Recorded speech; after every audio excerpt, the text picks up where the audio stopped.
الحمد لله نحمده ونستعينه ونستغفره ونؤمن به ونتوكل عليه ونعوذ بالله من شرور انفسنا ومن سيئات اعمالنا من يهده الله فلا مضل له ومن يضلل فلا هادي له ونشهد ان لا اله الا الله وحده لا شريك له ونشهد ان سيدنا ونبينا ومولانا محمدا عبده ورسوله اما بعد فاعوذ بالله من الشيطان الرجيم بسم الله الرحمن الرحيم والذين آمنوا وهاجروا وجاهدوا في سبيل الله والذين آووا ونصروا أولئك هم المؤمنون حقا لهم مغفرة ورزق كريم.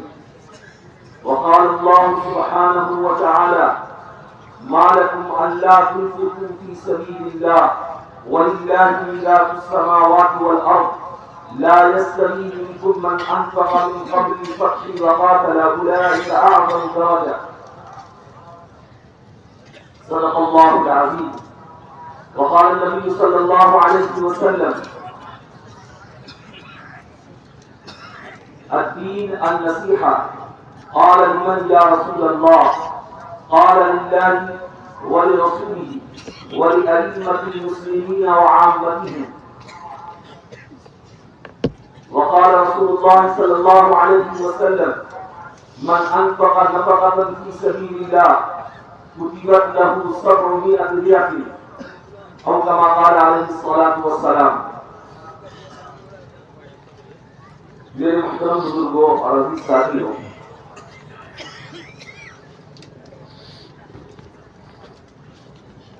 اللہ جل جلالہ وعظم نوالہ نے حضور اکرم صلی اللہ علیہ وسلم کو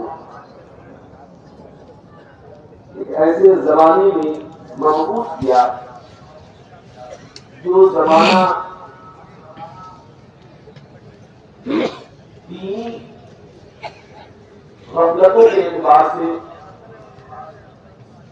جہالت کے اعتبار سے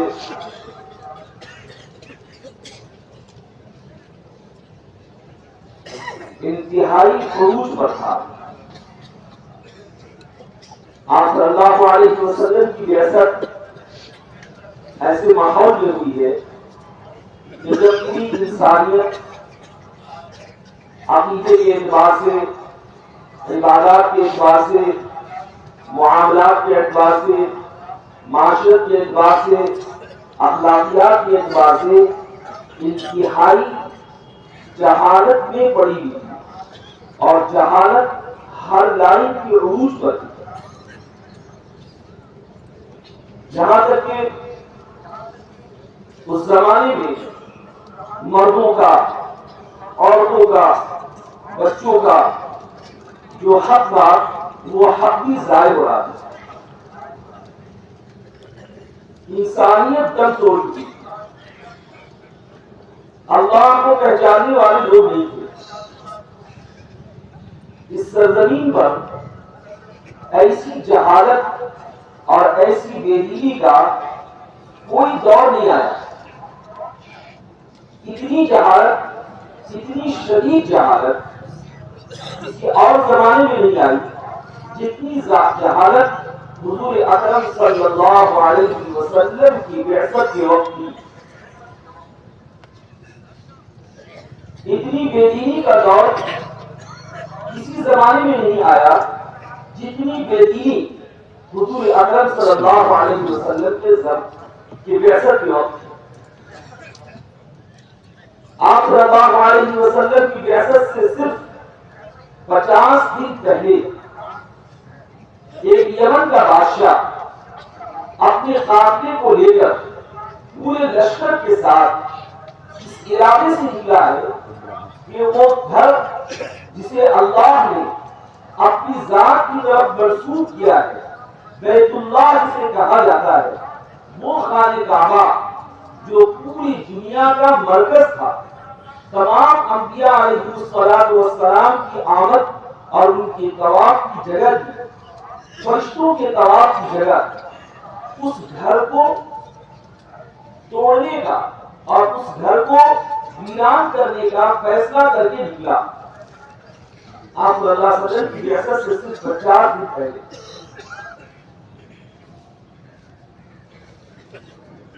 اللہ تعالیٰ نے محض اپنی قدرت سے، اللہ تعالیٰ نے محض اپنے فضل سے اس کے ارادے کو ناکام بنایا.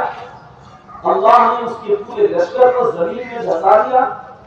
اور قرآن کریم میں اللہ تعالیٰ نے ذکر کیا ایک معمولی سے چڑیے کے ذریعے سے اللہ نے، ایک معمولی سے پرندے کے ذریعے سے اللہ نے اپنے گھر کی حفاظت کا سامان مہیا کیا.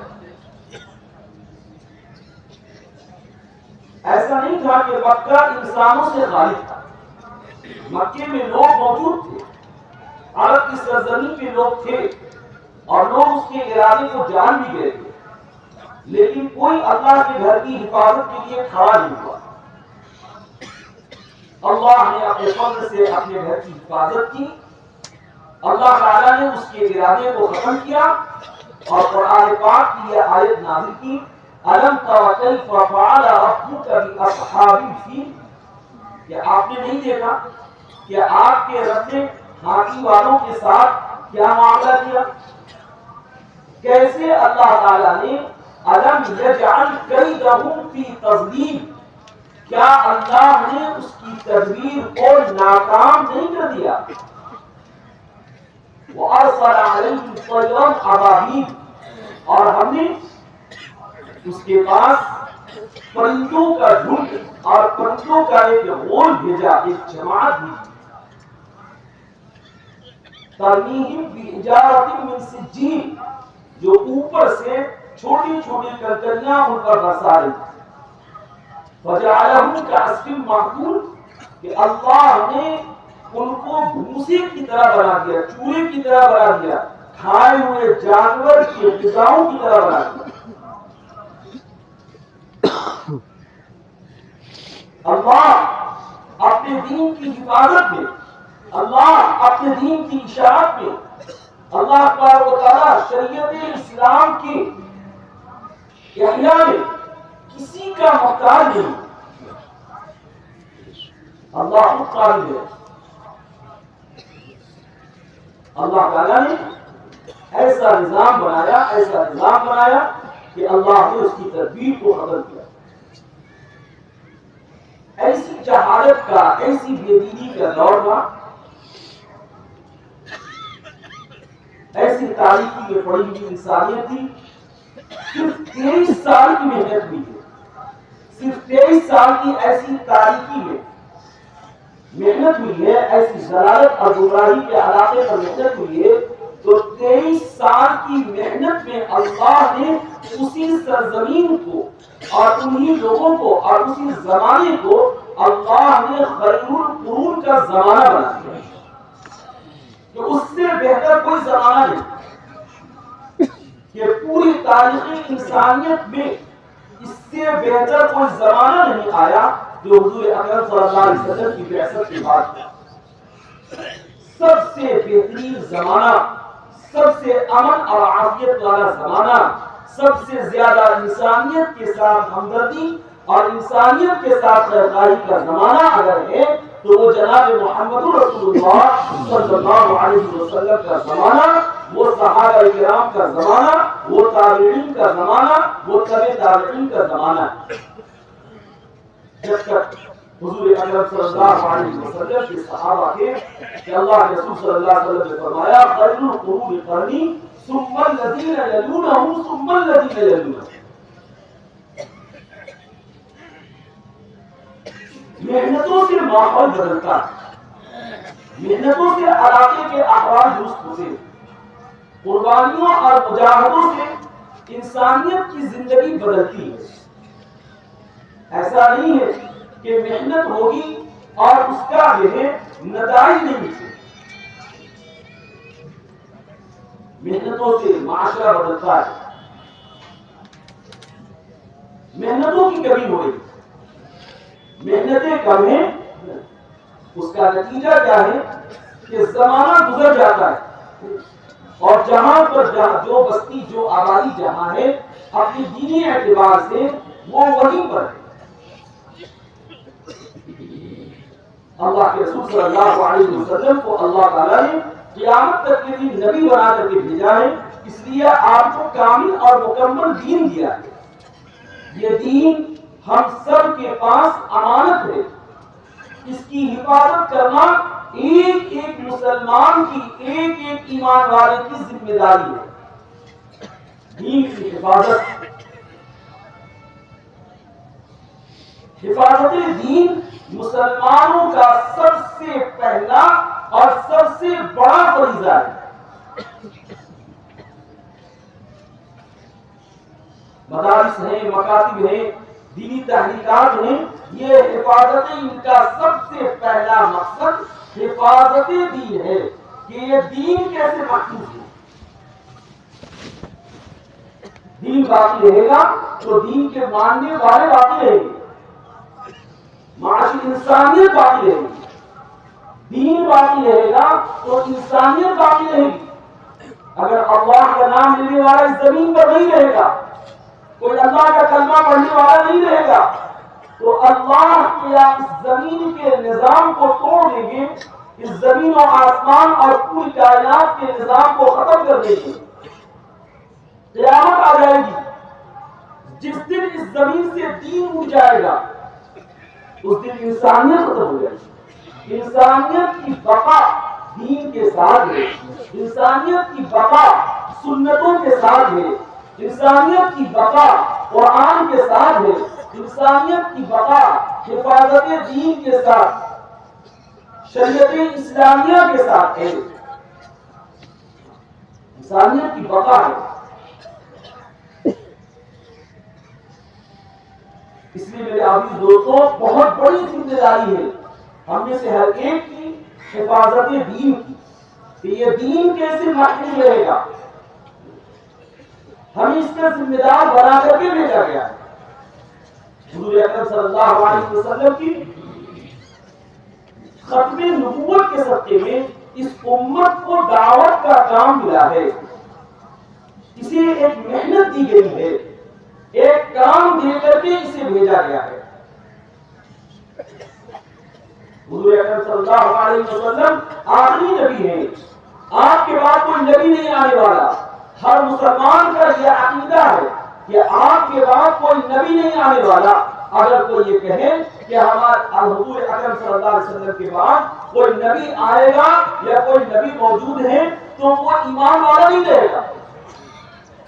ختم نبوت کا عقیدہ یہ ایمان کا جز ہے۔ آپ صلی اللہ علیہ وسلم آخری نبی ہیں، آپ کے بعد کوئی نبی نہیں۔ انا خاتم النبیین، میں سب سے آخری نبی ہوں، لا نبی بعدی، کہ اب میرے بعد کوئی دوسرا نبی نہیں ہوگا۔ اور اگر کوئی اپنی نبوت کا اقرار کرے، اپنی نبوت کا دعویٰ کرے تو وہ جھوٹا ہے، وہ کذاب ہے، اس کے دھوکے سے خود بچنا اور دوسروں کو بھی بچانا، امت کو بچانا۔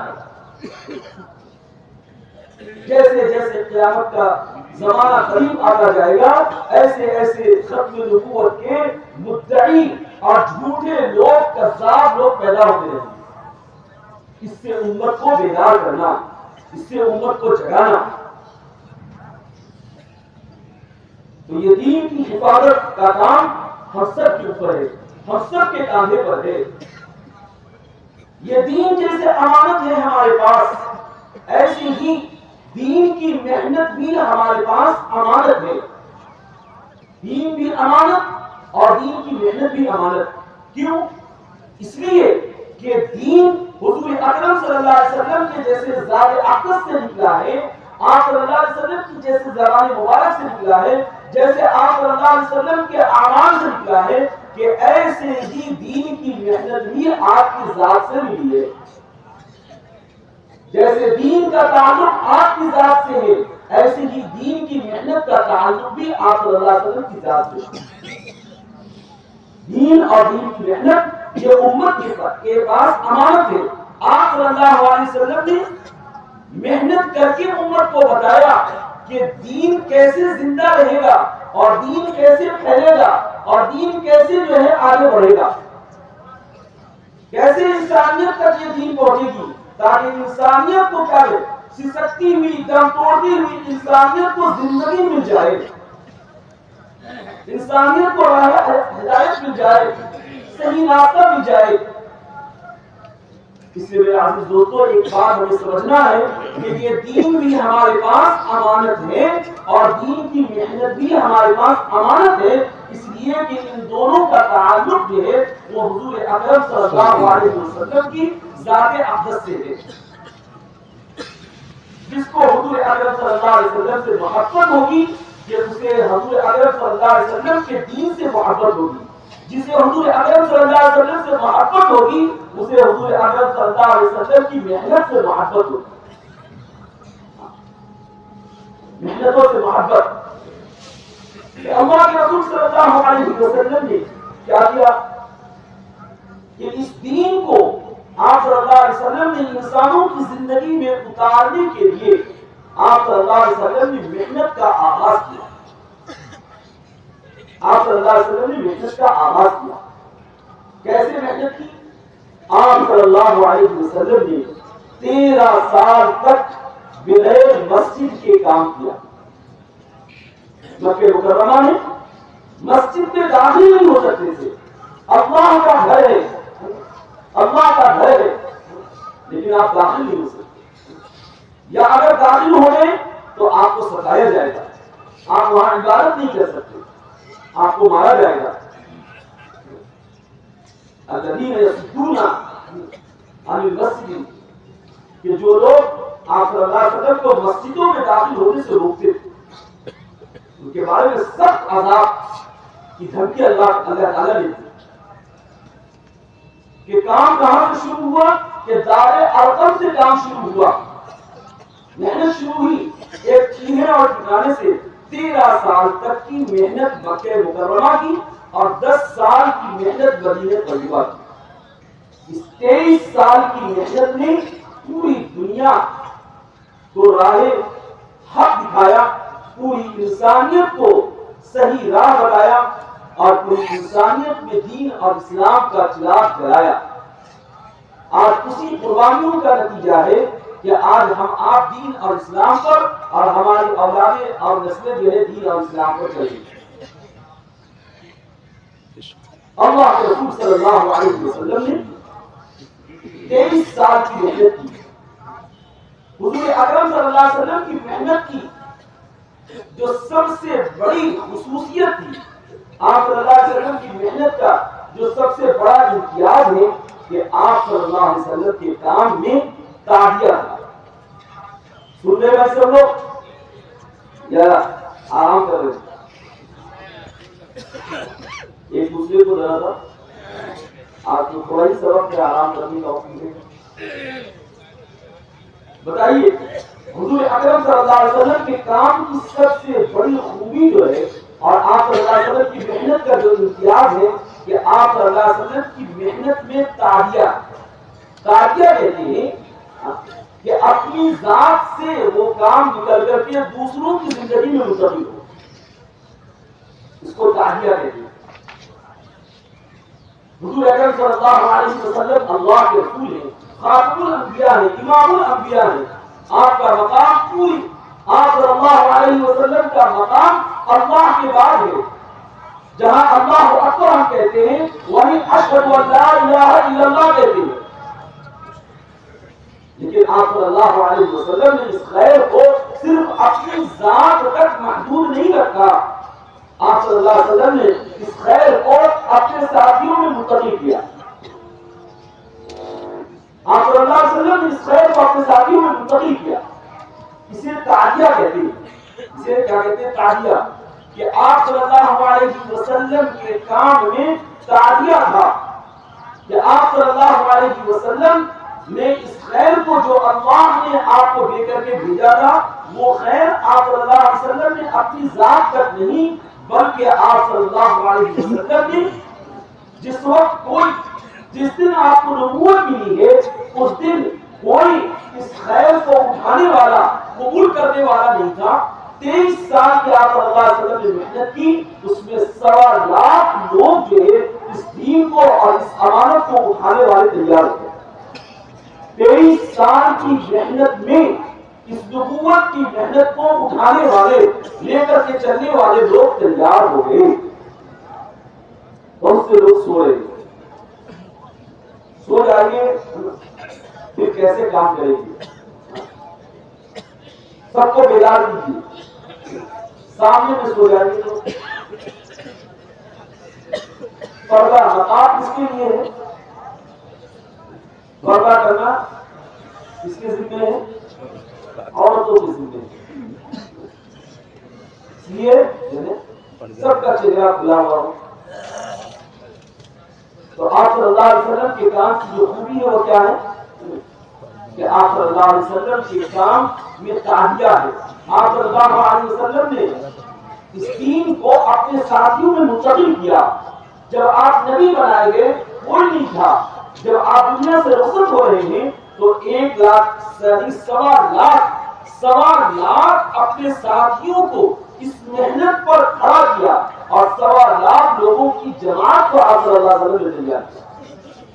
بس یہ بات عرض کرنی ہے آپ سے کہ کام نبوت کے کام میں نبوت کا نام وہ کہلائے گا کہ جو کام حضور اکرم صلی اللہ علیہ وسلم کے کام سے مشابہت رکھتا ہو۔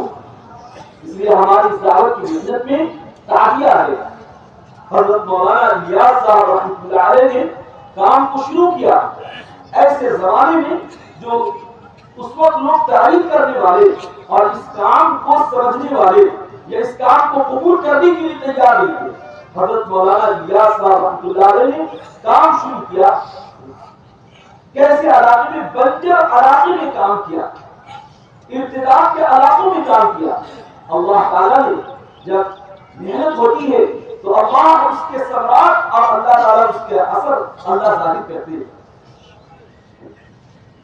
کیسا آج وہ علاقہ میوات کا علاقہ کیسا بنجر علاقہ تھا، آج محنتیں ہوئی ہیں تو علماء بھی، حفاظ بھی، داعیان بھی اور ملکوں کے تقاضوں کے پورا کرنے والے افراد تیار ہوئے، بڑی بڑی یونیورسٹیوں میں کام کرنے والے افراد تیار ہوئے، اس فکر کو لے کر کے دنیا میں جانے والے لوگ وہاں سے تیار ہوئے۔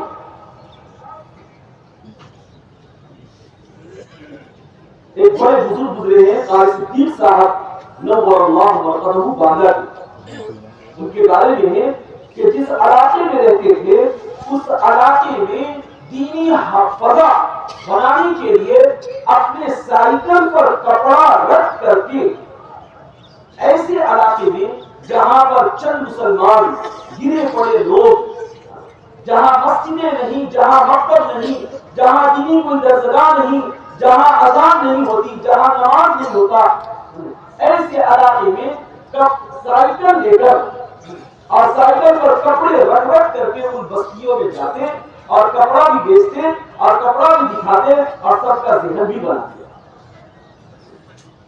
ایسے ہمارے اکابرین نے کام کیا، ہمارے بڑوں نے ایسے کام کیا۔ حضرت مولانا الیاس صاحب رحمۃ اللہ علیہ لوگوں کو بلاتے، انہیں کھانا کھلاتے، انہیں پانی پلاتے، انہیں کلمہ سکھاتے اور کلمہ سکھا کر کے دن بھر کی اجرت اور دن بھر کا کرایہ دے کر کے انہیں کیا کرتے؟ دن بھر کی تمہاری کتنی مزدوری کرنے والے میوات سے مزدوری کرنے والے آنے والے لوگوں کو، دلی میں مزدوری کرنے آنے والے لوگوں کو اپنے مسجد سے بلا کر انہیں کلمہ سکھاتے، انہیں نماز سکھاتے، انہیں کھانا بھی کھلاتے، انہیں اپنے حوض کا پانی بھی پلاتے اور ساتھ ساتھ میں شام میں جاتے ہوئے انہیں بتا دیتے، انہیں اجرت بھی دے دیا کرتے تھے۔ دن بھر کی مزدوری بھی 4 آنے 2 آنے اس وقت کا زمانہ تھا، اتنا دینے کر کے بھیجا۔ اور کیا ہوا کہ اتنا لگایا کہ جو کچھ بھی تھا، بڑے گھرانے کے، بڑے زمیندار گھرانے کے تھے، جو کچھ بھی تھا سب لگا دیا، یہاں تک کہ خود بھی بھوکے رہنا پڑا، ساتھیوں کو بھی بھوکا رہنا پڑا۔ اس چہار دیواری میں، مرکز نظام الدین کی چہار دیواری میں کئی دن تک فاقے رہتے تھے۔ رمضان مبارک کے مہینے میں نہ افطاری کا انتظام، نہ سحری کا انتظام، نہ کھانے کا انتظام، بلبلا کر کے لوگ آتے تھے، کہتے تھے کہ حضرت کچھ بھی کھانے کو نہیں ہے، کچھ بھی کھانے کو نہیں ہے۔ حضرت مولانا یوسف صاحب رحمۃ اللہ علیہ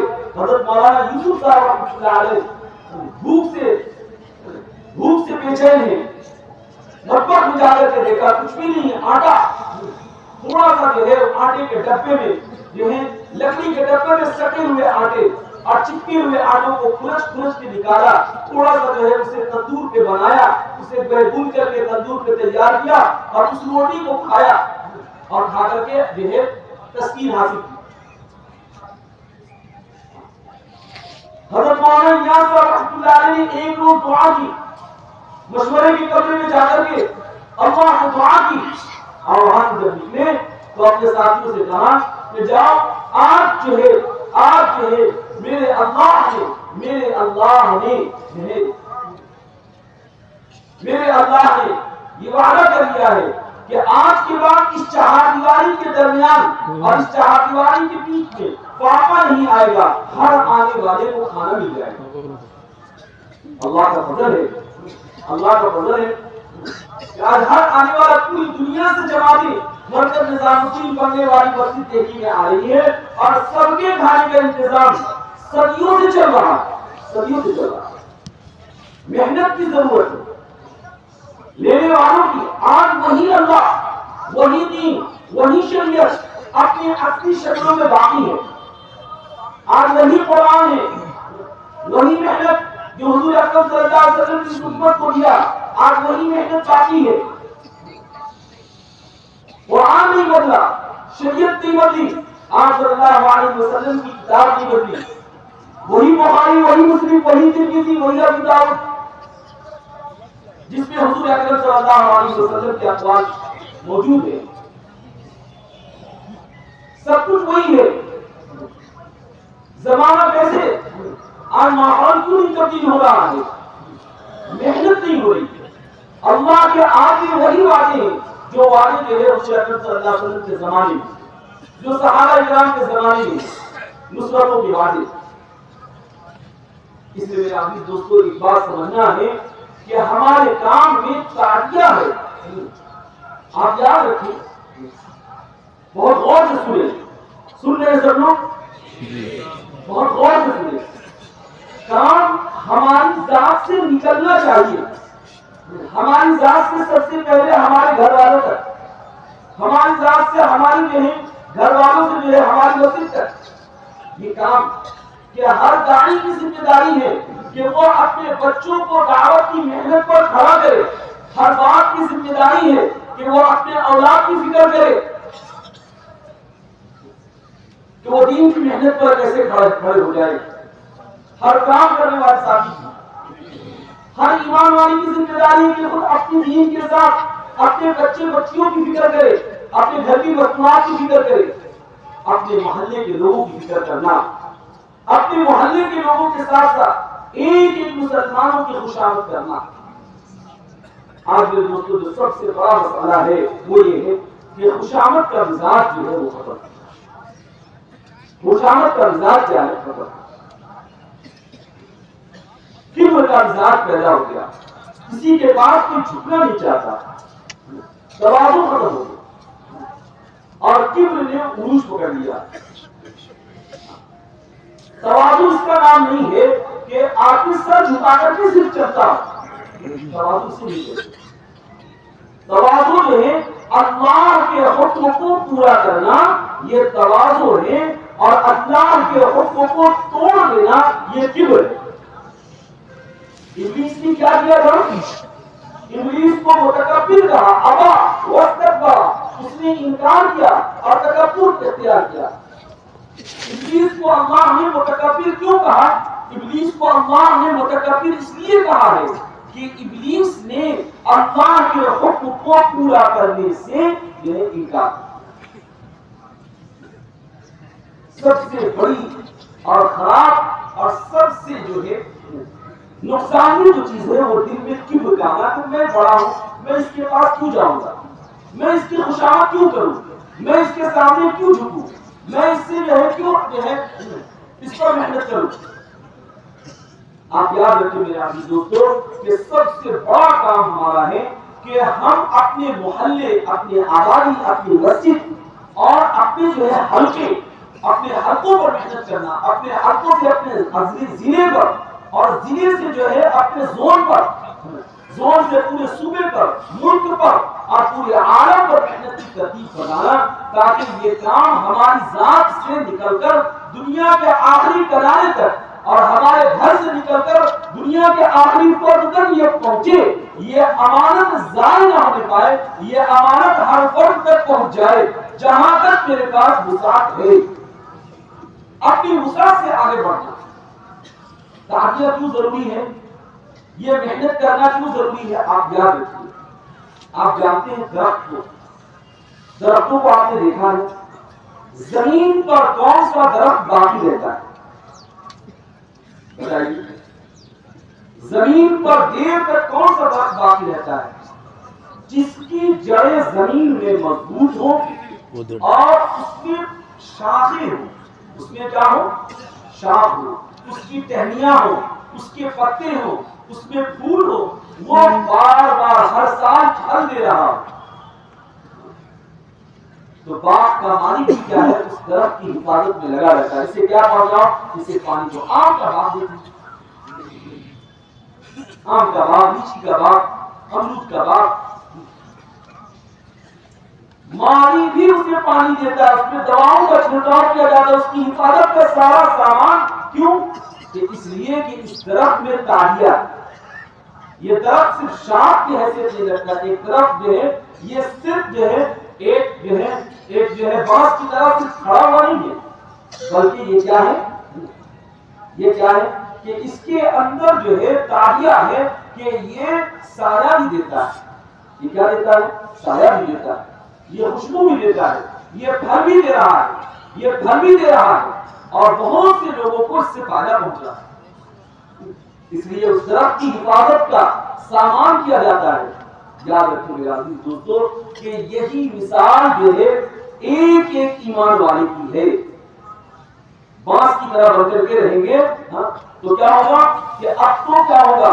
ایسے درخت کا ہر وقت خطرہ لاحق ہوگا، ایسا درخت جو نہ سایہ دے سکتا ہو، ایسا درخت جو نہ پتی ہو جس میں، ایسے درخت جس پہ نہ پھل آتے ہوں نہ پھول آتے ہوں، ہر وقت اس کے کٹ جانے کا اور اس کے ٹوٹ جانے کا اور ہر وقت اس کے ٹکڑے ٹکڑے کر دیے جانے کا خدشہ لاحق رہتا ہے۔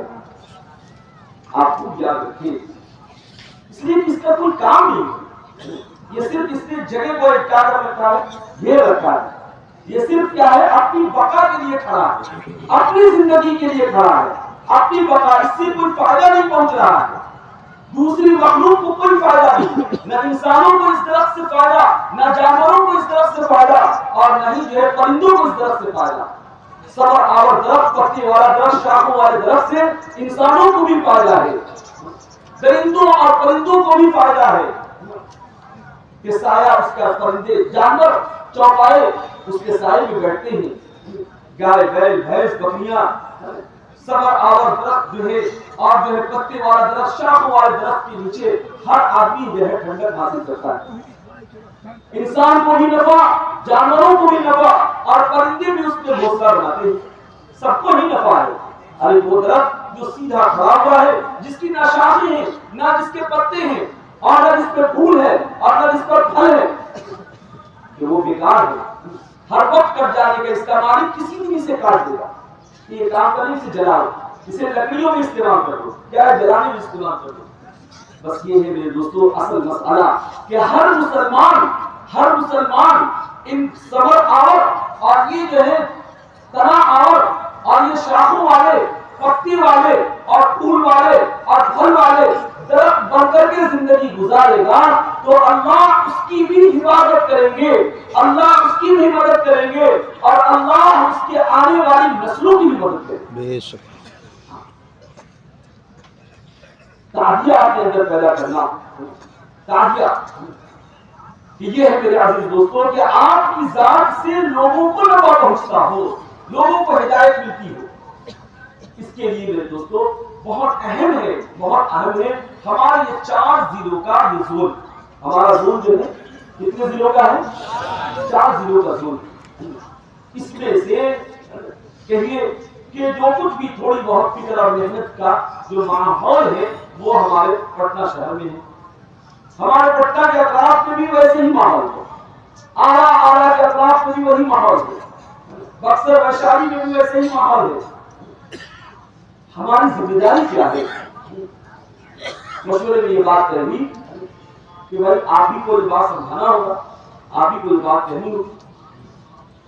بڑوں کی بات ماننا بھی کیا ہے؟ ادب ہے۔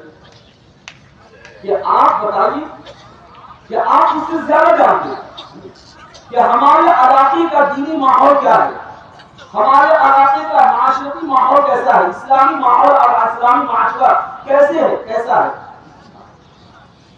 کارگزاری آپ کے سامنے ہے کہ تھوڑی سی ابھی ہلکی سی محنت ہوئی ہے اور بہت معمولی سا تھوڑا سا وقت ملا ہے۔ ایسے ایسے علاقے ہیں جہاں پر ارتداد کا ماحول ہے، بے دینی کا ماحول ہے، بتوں کی پوجا گھروں میں ہو رہی ہے اور غیر اسلامی تیوہار کی پابندیاں اور مذکور رات کی پابندیاں ہمارے گھروں کی دستورات کرتی ہیں۔ یہ وہ چیزیں ہیں جو نظر آئی۔ اس لیے بنجر علاقوں پر محنت کا اور ایسے ماحول میں اللہ کے راستے میں جانا، کہ ایک بات یاد رکھیں قرآن میں ہے کہ اللہ نے بڑا وعدہ کیا ہے کن لوگوں کے ساتھ۔ اللہ نے خود قرآن کریم میں کہا ما لکم الا تنفقوا فی سبیل اللہ، کیا بات ہے کہ تم اللہ کے راستے میں خرچ نہیں کرتے۔ میرے عزیز دوستو ایک بات یاد رکھیں، اگر امتوں کی صلاحیتوں کو اگر دین پر نہیں لگایا جائے گا، ان کے جان اور ان کے مال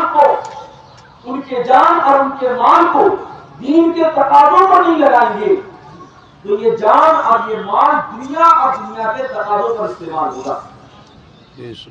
دنیا کی عیش و عشرت کے حصول میں، خواہشات کی تکمیل میں یہ مال لگے گا۔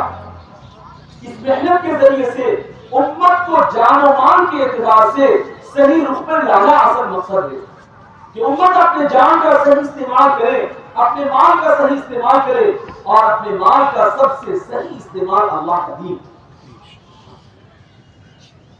خواہشات اور تقاضوں پر کہ آج ہمارے یہاں ماحول جب کیا ہوا کہ جب ماحول نہیں بنا تو ہمارے یہاں لاکھ 2 لاکھ کی جماعتوں کا تیار ہونا مشکل، بڑے خرچوں کی جماعتوں کا تیار ہونا مشکل ہے۔ اور شادی بیاہ، اللہ اکبر، شادی بیاہ میں ہر غریب کی شادی آپ دیکھ لیں کہ ہر غریب کی شادی بادشاہ کی طرح ہوتی ہے۔ اب تو لوگ کیا کرتے ہیں کہ غریب بچیوں کی شادی چاہتے ہیں کہ کس کی طرح ہو، بادشاہ کی طرح۔ کارپیٹ تو بادشاہوں کے یہاں لگایا جاتا ہے، کنکمیں تو بادشاہوں کے یہاں لگائے جاتے ہیں، بڑے انداز میں کھانے پینے کا انتظام تو بڑے۔ اور ہم بھی کیا ہے، ہم بھی ایسے مسلمان ہیں کہ لڑکیوں کی شادی میں باراتی بن کر کے جانے کے ہم بھی کیا ہے بڑے خواہش مند رہتے ہیں۔ اس سے زیادہ افسوس کی بات نہیں ہوتی کہ لڑکی کے گھر جا کر کے کھانا کھائیں اور اس سے جو ہے کھانے کا مطالبہ کریں۔ اس سے زیادہ بے غیرتی کی بات اس مسلمان کے لیے اور کوئی نہیں ہے کہ آپ بارات جائیں اور بارات کی لڑکی والوں سے کہیں کہ ہمارے کھانے کا انتظام، کھانے کا انتظام تو لڑکا والا کرے گا، وہ ولیمے میں کرے گا، آپ لڑکی پر آپ سے پوچھ جائیں۔ ہمارے ساتھی کی بات سمجھ آئے تو فلاں کی بیٹی کی شادی اس کی جا رہے ہیں، بارات میں جا رہے ہیں، بیٹی کی شادی کے بارات میں جا رہے ہیں، کس کے گھر جا رہے ہیں؟ لڑکی والے کے گھر جا رہے ہیں۔ میرے دوستو، شادی بیاہ کو آسان بنائیں گے تو اللہ کے دین کے تقاضوں کو پورا کرنا آسان ہے۔ شادی بیاہ کو آسان بنائیں اور امت کی صلاحیت اس پہ لگ رہی ہے کہ اس کا جان مال ایک باپ پوری زندگی کما رہا ہے بچیوں کی شادی کرنے کے لیے، کہ ہم دکھائیں گے ایک مرتبہ کہ ہم کیا ہیں۔ اس سے بڑی جہالت، اس سے بڑی نادانی، اس سے ایک دن کی چمک دمک پر لاکھوں کروڑ روپیہ خرچ کرو، ایک دن کی عزت حاصل کرنے کے لیے لوگ کیا کر رہے ہیں کہ ہم اس محنت کے ذریعے سے امت کے جان مال کو ہم ایسی چیز پر خرچ کرنا چاہتے ہیں تاکہ امت جو ہے وہ کیا کرے کہ امت جو ہے دائمی چمک دھمک پر پہنچ جائے، اسے دائمی چمک مل جائے، اس کی قبر روشنی والی بن جائے، اس کا قبر روشن بن جائے، وہ جہنم کا گڑھا نہ بنے۔ حشر کے میدان میں اسے کیا مل جائے، حشر کے میدان جس کی صورت آج کا چاند توڑ دیا جائے گا اس دن اسے روشنی مل جائے۔ حشر کے میدان میں جہاں روشنی نہیں ہوتی وہاں اس کے لیے تمکمے لگا دیے جائیں اسے نور مل جائے. پلصراط کا راستہ جو تاریکی والا راستہ ہوگا اس محنت کے ذریعے سے اس تاریکی والے راستے پر وہ پار کر جائے. آپ پوری دنیا میں ہیں شادی کے دن جو ہے روشنی اور حشر کے میدان کی روشنی کہاں سے آئے گی اور قبر کی روشنی کہاں سے آئے گی. قبر میں کون سا جنریٹر چلے گا اور اس دن کون سی لائٹنگ کا انتظام کیا جائے گا اور اس سے زیادہ جو ہے پلصراط کا تاریک راستہ امت کیسے پار کرے گی. ایک محنت ہے, ایک کام ہے جس محنت کے ذریعے سے امت کی خوشامد کر کے امت کی استعدادوں کو دین پر لگانا, بڑے بڑے اور کھلے خرچ کی جماعتیں بنانا, 2000 5000 کی جماعتیں بنا کر کے ہم کیسے بنجر علاقوں میں کام کریں گے کہ اپنے مال کا صحیح استعمال. اللہ نے وعدہ کیا ہے, اللہ نے کہا ہے کہ جو لوگ کیا ہے, جو لوگ ایسے حالات میں خرچ کریں گے اور جو لوگ ایسے حالات میں قربانی دیں گے جب ماحول نہیں ہوگا تو اللہ تبارک و تعالیٰ ان کا اجر اور ان کا درجہ بہت آگے بڑھا دیں گے.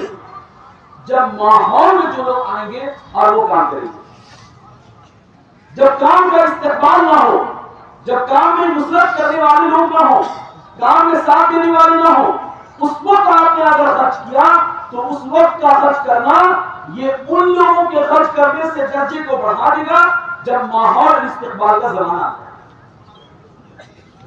لا يستوي منكم من انفق من قبل الفتح وقاتل, کہ تم میں سے جن لوگوں نے فتح مکہ سے پہلے, جن لوگوں نے فتح مکہ سے پہلے خرچ کیا اور اللہ کے راستے میں انہوں نے جہاد کیا, ان کا درجہ اور ان کا مقام, ان کا جو ہے مرتبہ کیا ان لوگوں سے زیادہ ہوگا کہ جن لوگوں نے فتح مکہ کے بعد خرچ کیا. آپ قرآن کا استقبال کا ایک زمانہ ہوتا ہے اور ایک زمانہ جو ہے استقبال کا ہوتا ہے جب کوئی ساتھ نہ دیتا ہو. علاقوں میں جانا, جماعتیں بنا کر بنجر علاقوں میں پھرنا اور جہاں پر کوئی آپ کا ساتھ نہ دے, آپ کو کوئی کھانا کھلانے والا, کوئی پانی پلانے والا, کوئی رہبری کرنے والا نہ, ایسے علاقوں میں انتخاب کریں گے تو اللہ کا وعدہ ہے کہ استقبال کے زمانے سے زیادہ اجر ان لوگوں کو ملے گا اللہ کے راستے میں خرچ کرنے کا اور اللہ کے راستے میں قربانی دینے کا, کہ جو لوگ استقبال کے زمانے میں محنت کرتے ہوں جب استقبال کا ماحول اب نہ تیار نہ. ہمارا پورا ضلع, ہمارے یہ چاروں ضلع کام کے اعتبار سے بہت کمزور ہیں. کام کے اعتبار سے اس کی ایک بڑی وجہ جو ہے وہ کیا ہے, ایک بڑی وجہ یہ ہے کہ ہماری جماعتیں جو ہے, ہماری جماعتیں اپنے جو ہے بنجر علاقوں میں کام نہیں کرتی. بنجر علاقوں میں جانے کا ہمارا مزاج نہیں. جن علاقوں میں آپ دیکھیں جہاں کے علاقوں کے ساتھی اپنے اپنے اضلاع میں محنت کرتے ہیں, اپنے اطراف میں محنت کرتے ہیں, وہاں کام کسی سطح کے ملکوں کے تقاضے پورے 50 سال سے 60 سال سے کام ہو رہا ہے اور کام کی وجہ کیا ہے کہ اپنی مسجد سے دوسری مسجد تک کام منتقل نہیں ہو. وجہ یہ ہے کہ ہمارے یہاں کام میں تعدیہ کا مزاج نہیں ہے. آپ یاد رکھیں حضور اکرم صلی اللہ علیہ وسلم کی سنت کیا ہے. حضور اکرم صلی اللہ علیہ وسلم کی سنت ہے کہ آپ صلی اللہ علیہ وسلم نے جو محنت کیا ہے وہ سخاوت کے ساتھ کیا ہے. اس کے ساتھ کیا ہے, سخاوت کے ساتھ کیا ہے. آپ صلی اللہ علیہ وسلم نے لوگوں کو کھانا کھلایا. آپ صلی اللہ علیہ وسلم نے دعوت جو دی ہے کہ دعوت جو ہے آپ صلی اللہ علیہ وسلم نے دعوت میں دسترخوان بچھایا. آپ صلی اللہ علیہ وسلم نے لوگوں کا اکرام کیا ہے, آنے والے وقتوں کا اکرام کرنا. آپ صلی اللہ علیہ وسلم نے مکے والوں کے لیے اکرام کیا. بڑے بڑے خرچوں کی جماعتیں بنا کر اپنے ضلع میں, اپنے حلقوں میں پھرنا, ایک ایک بستی میں جانا ایک ایک مسلمان کے لیے, کہ کوئی ایک مسلمان اگر کسی بستی میں رہتا ہے تو اس کے پورے دین کی فکر کرنا ہر پورے بستی والے مسلمان کی ذمہ داری ہے. اگر وہ مرتد ہو جائے گا, اگر وہ بے دین بن جائے گا تو اس کی بے دینی کا وبال سارے بستی والے دیندار علاقے کے لوگوں کو اٹھانا پڑے گا. اس کا نقصان سب کو پہنچے گا. ہمیں امت کو نقصان سے بچانا ہے. بنجر بستیوں میں جہاں کوئی کیا استقبال کرنے والا, کوئی رہبری کرانے والا. آج ہمارے ساتھی جماعتوں میں جاتے ہیں, پوچھتے ہیں دیکھتے ہیں کہ وہ استقبال والا علاقہ ہے نہیں، یہاں تو ہم اس کا کوئی رہبری کرانے والا نہیں ہے۔ آپ بتاؤ تو میرے بھائی صحیح کہ کام جب ہو رہا تھا حضور اکرم صلی اللہ علیہ وسلم کے زمانے میں، حضور اکرم صلی اللہ علیہ وسلم کے زمانے میں صحابہ مکے سے مدینے سے جب باہر نکلے تو ان کی رہبری کون کرا رہا ہے؟ ملکوں میں کام کیسے پہنچا، دنیا میں کام کیسے پہنچا، اخلاق سے پہنچا، اکرام سے پہنچا، مجاہدوں سے پہنچا، اپنے جان و مان کو لگانے سے پہنچا۔ یاد رکھیں کہ اللہ جان و مان لگانے والوں کو تو دنیا میں اللہ تعالیٰ 10 گنا دے گا، آخرت میں تو اللہ تعالیٰ بے حساب دے گا۔ من انفق نفقۃ فی سبیل اللہ کتبت لہ 700 ضعف، کہ جو شخص بھی اللہ کے راستے میں خرچ کرے گا اللہ تعالیٰ اسے 700 گنا اجر دیں گے۔ 700 گنا تو آخرت میں ملے گا، دنیا میں کم سے کم 10 گنا ملنا تو یقینی ہے۔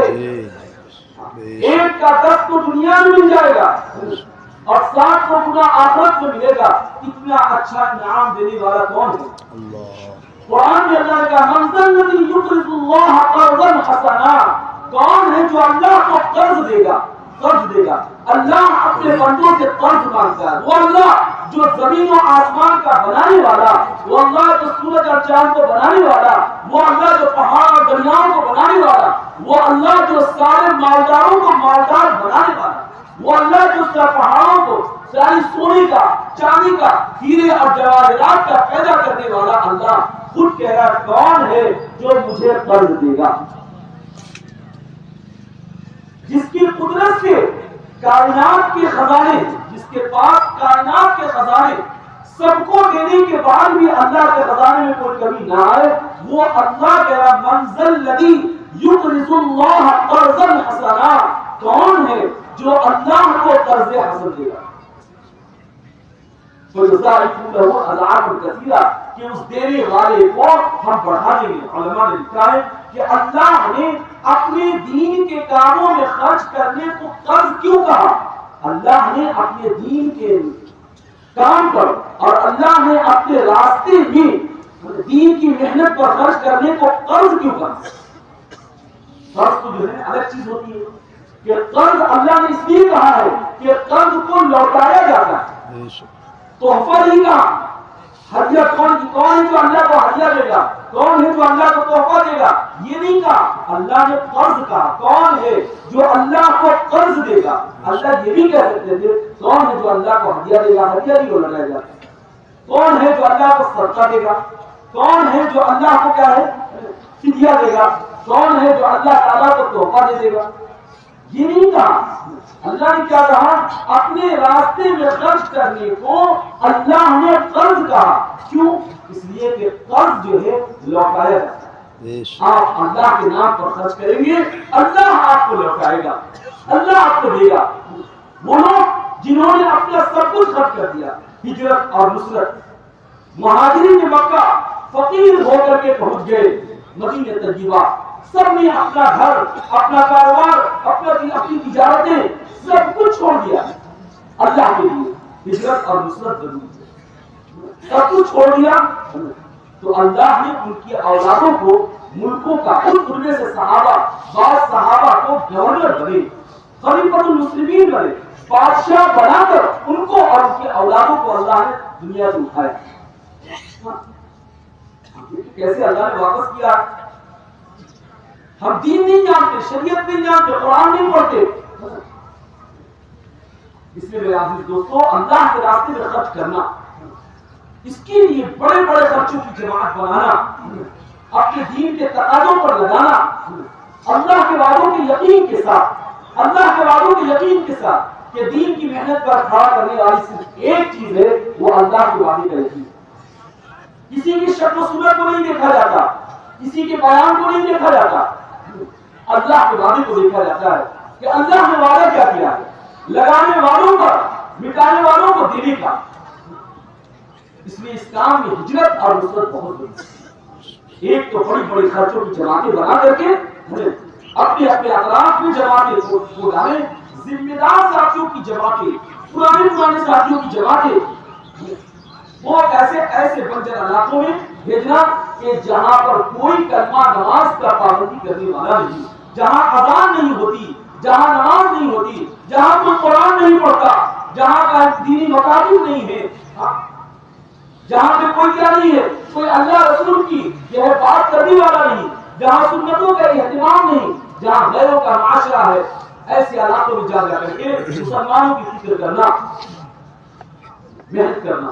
اور اگر ہمارے یہاں جماعتیں آئیں تو ان کی نصرت کرنا، آنے والی جماعتوں کو کا ساتھ دیں. آپ ساتھ کیسے دیں گے؟ اپنی حیثیت کے اعتبار سے آپ ساتھ دیں.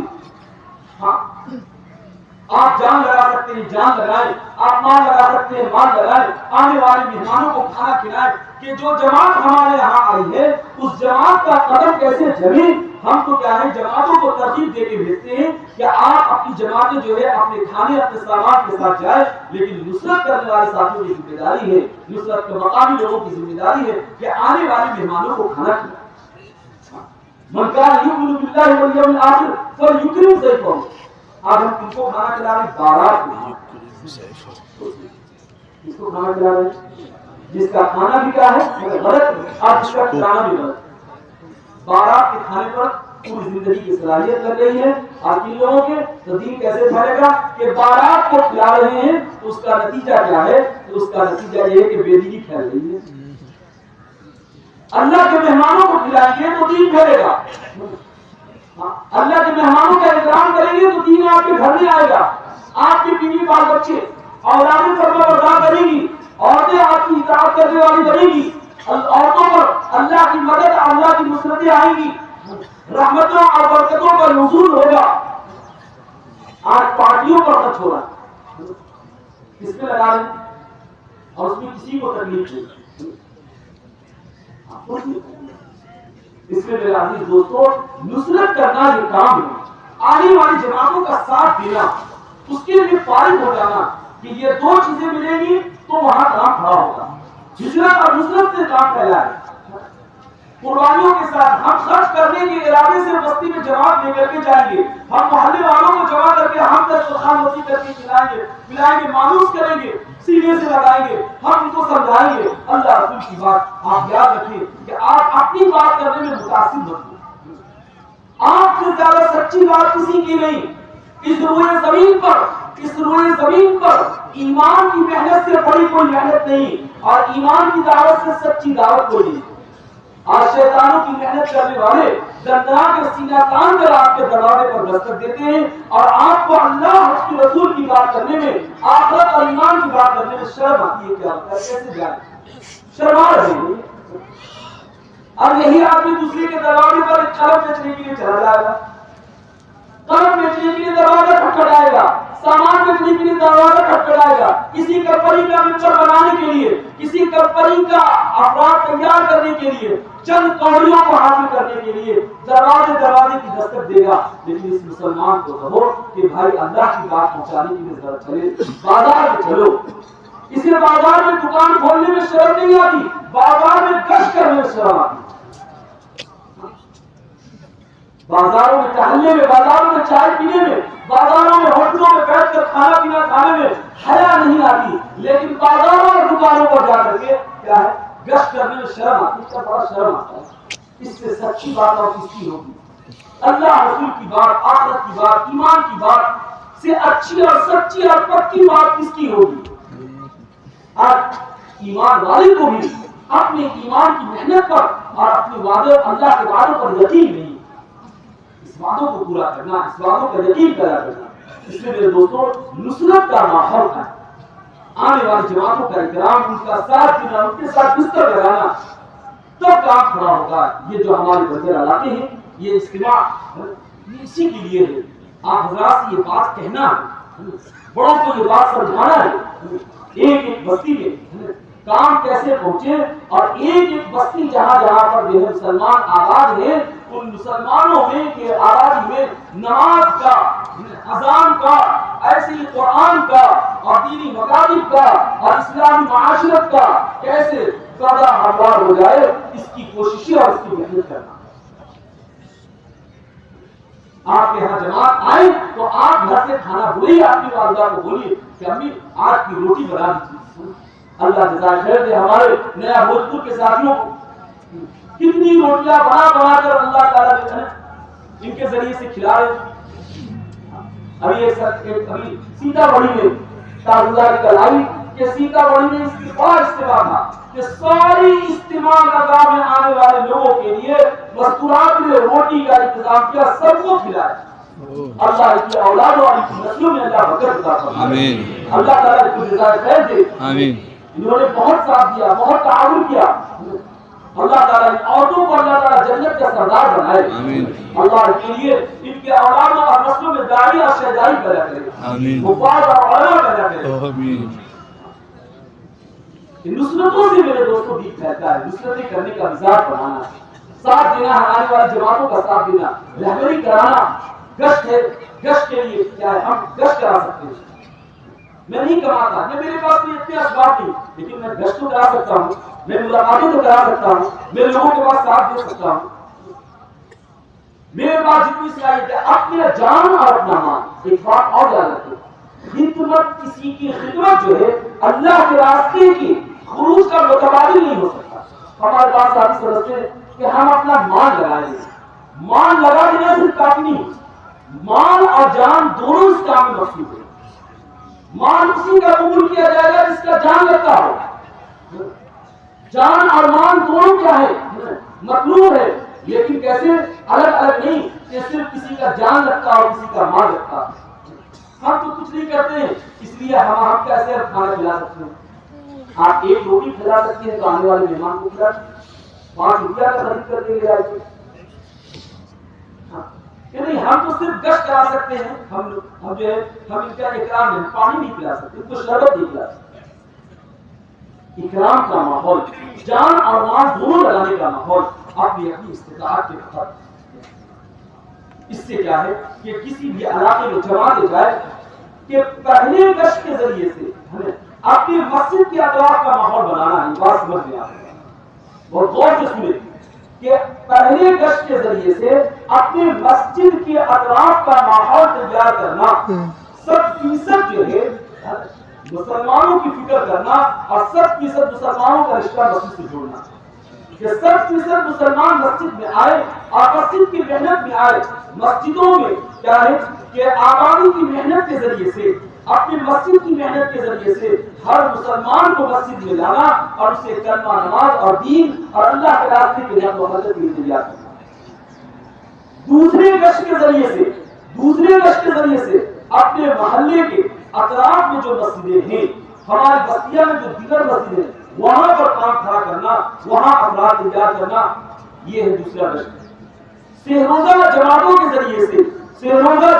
ذریعے سے اپنے بستی کے 5 کوس کے علاقے میں 10، 15، 20 کلومیٹر، 100 کلومیٹر تک کے لیے اطراف میں ہم کیا کریں کہ جا کر کے ہم وہاں پر محنت کر کے وہاں پر کام کھڑا کرنا۔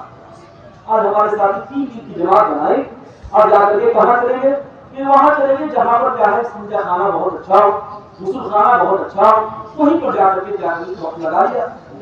اس سے زیادہ میرے بھائیوں، اس سے زیادہ افسوس کی کوئی بات نہیں، کہ اپنا وقت لگانا بھی اپنے وقت کو ضائع کر دیں۔ سال ہر سال سے ایک آدمی 3 دن ایک بستی میں لگا رہا ہے اور ایک آدمی کی تشکیل نہیں ہوتی۔ مسجد سال ہر سال سے کیا ہے، جس حالت پہ ہے ہم 3 دن لگاتے ہیں، جس حالت میں ہم نے مسجد کو پایا اس حالت سے آگے بڑھا کر کے بھی نہیں آتے، اور اس مسجد کا جو ہے وضو خانہ سب کچھ استعمال کیا، اور اس بستی والوں کی سے جا کر کے جو ہے بستی والے کے پاس گئے، لیکن وہاں پر کیا نہیں کیا کہ وہاں پر کوئی دعوت کا عمل شروع نہیں کیا، ایک فرد کی تشکیل نہیں کرتے، تیار نہیں کرتے، مشاورت نہیں کرتے۔ روزہ جماعتیں بنا کر کے اطراف کی بستیوں کو کھڑا کرنا، 3 دن کی جماعتیں، سال 2 سال تک ایک حلقے میں ایک علاقے میں جا کر کے محنت کرے۔ دوسرے گشت میں 5-5، 6-6 مہینے کے لیے ایک مسجد کو لے اور دوسرا گشت کے ذریعے سے وہاں کام کھڑا کرے۔ روزہ کے لیے سال 2 سال تک ایک علاقے میں۔ اور ایک اور بات یاد رکھیں، ہمارا مزاج کیا ہے مثلا بکسر ہمیں ملا محنت کے لیے، ایک جماعت بھیج دیا اس کے بعد مسلم، ایک جماعت بھیج دیا ہے وہاں ایک جماعت کے، باقی جماعت کو اس کو انگلینڈ بھیج دی اور اس کو کہاں بھیج دیا جائے تو اس کو جو ہے باہر بھیج دیا جائے۔ ایسا نہیں ہے کہ ایک جماعت بکسر والوں نے اگر آرا میں ڈال دیا ہے یا بکسر والوں نے چوتھا میں ڈال دیا تو کام پورا نہیں ہوا، کہ تسلسل سے ایک وقت میں کسی بھی علاقے میں 8-10 جماعتیں ڈالیں تاکہ پورے علاقے پر محنت ہو۔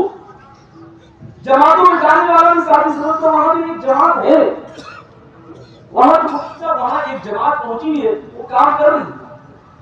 ایک جماعت کیا کام کرے گی؟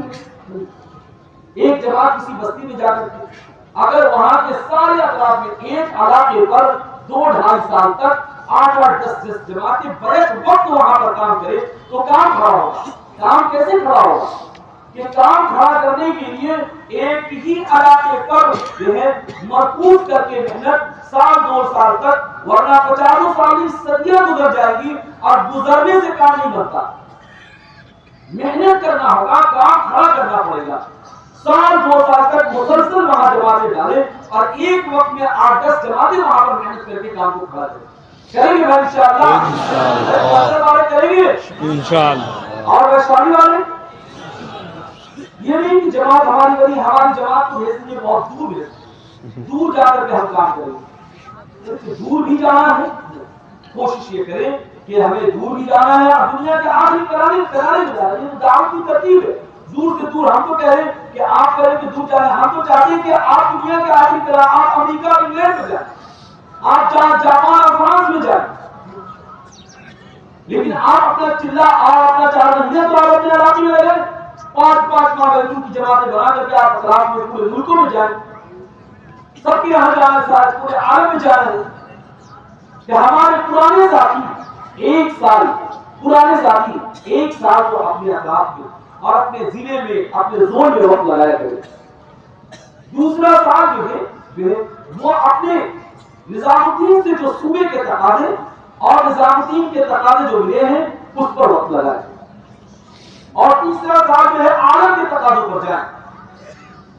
4 مہینہ اپنے ضلع میں لگائے، ایک سال کا 4 مہینہ وہ اپنے ضلع اور زون میں لگائے، دوسرا 4 مہینہ آپ کہاں نظام الدین اور صوبے کے تقاضوں پر لگائیں، اور تیسرا 4 مہینہ جو ہے آپ بیرون جائیں، جس میں 1 مہینہ عام طور سے جو ہے تیاری کے لیے 5 مہینہ ہو جاتا ہے۔ اس ترتیب سے وقت لگانے کا نظام بنائیں، اب کسی روزہ جماعت تسلسل سے ڈالیں۔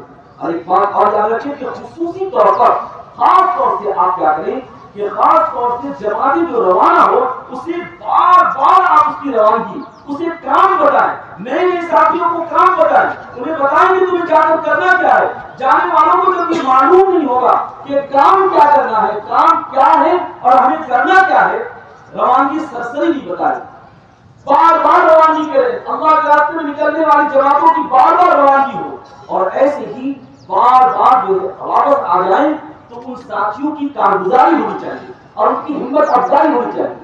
اور ایک بات اور یاد کریں، ایک بات ضرور یاد رکھیں اس کو کہ ہمارے یہاں اللہ کے راستے میں نکلنے والی جماعتوں کی نصرت جو ہے، جہاں سے جماعتیں نکلی ہے ان جماعتوں کی نصرت کا نظام ہے۔ بہت افسوس ہے، یہ ہمارے 4 ضلعوں میں ہماری 4 مہینے کی ایک جماعت جو ہے مثلا تریپورہ میں کام کر رہی ہے، ہمارے علاقے کی چاہستان لگا رہے تعلیم، ہمارے علاقے کے جو ہے جماعت جو ہے کسی بنجر علاقے میں کام کر رہی 4 مہینے، کوئی پوچھنے نہیں جاتا کہ آپ کا کیسا وقت لگ رہا ہے، آپ کس طریقے سے ہیں، ان کی خیر خبر کو لینے والا ہے۔ یاد رکھیں کہ آپ مشورے سے آپ طے کریں کہ جس مسجد کی جماعت ہے، جس حلقے کی جماعت ہے، جس ضلع کی جماعت ہے، اس ساتھ وہاں کے ساتھی اپنے ساتھیوں کو جب جماعت ہماری کام کر رہی ہو تو وہاں نصرت کے لیے بھیجنا، ان ساتھیوں کا حکمت اور فیض کیا ہے، جماعت۔ اس کا نظام نہ ہونے کا نتیجہ کیا ہے، جتنی جماعتیں جا رہی ہیں 4 مہینے کی، جانے والے ساتھی جانے کے وقت جو ہے 12-15 ساتھی جاتے ہیں اور آخر میں جو ہے 2 ساتھی ایک چلے کے بعد، 3 ساتھی دوسرے چلے کے بعد، اور جب 5-6 جماعتیں 5-6 ساتھی واپس آتے ہیں۔ بہت افسوس ہے میرے بھائیوں، بہت افسوس ہے قربانی کے ساتھ عزم اور ارادہ کر کے یہ ساتھی نکلا ہے، یہ گیا ہے اللہ کے راستے میں اپنا جان مال لگانے کے لیے. ہم نے اس کا قدم نہیں جمایا، یہ اٹھ کر کے چلا ہے. ہم نے اس کے گھر والوں کی فکر نہیں کی، اس کے واپسی پر، اس کے چلے جانے پر ہم نے کیا نہیں کیا، اس کے جگانے کی، اس سے نصرت کی، اس کے پاس جانے کی. آج کے گھر والوں کی فکر نہیں کی، یہ بیچارہ وقت ہے لگائے بغیر واپس لوٹ. نصرت کا ماحول اللہ کے راستے میں جہاں جہاں جماعتیں چل رہی ہوں، اس کے نصرت کا ماحول تیار کریں گے انشاءاللہ. نصرت کے لیے جائیں گے اپنی جماعتوں کی. کون کون جایا کرے گا اپنی جماعتوں کی نصرت کے لیے؟ جتنی بھی جماعتوں کی نصرت کے لیے. اچھا سب لوگ نصرت ہی کریں گے اور ہجرت کون کرے گا؟ جائیں گے بھی تو تاکہ آپ کی بھی نصرت کی جائے. آپ بھی تو جائیں گے یا آپ بھی جائیں گے؟ جائیں گے انشاءاللہ.